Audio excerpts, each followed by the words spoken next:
எதெல்லாம் எடுக்கலாம்?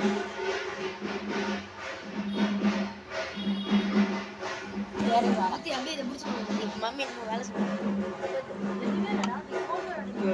தக்கி விட்டுறாங்க. இதோட வேலை போகாது.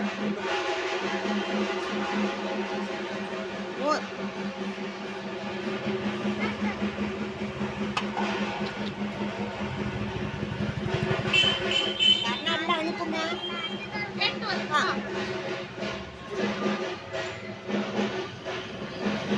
பாப்பா கொஞ்சம் தள்ளிக்கிறியா? எடுத்துக்கமா எடுத்துக்கோ.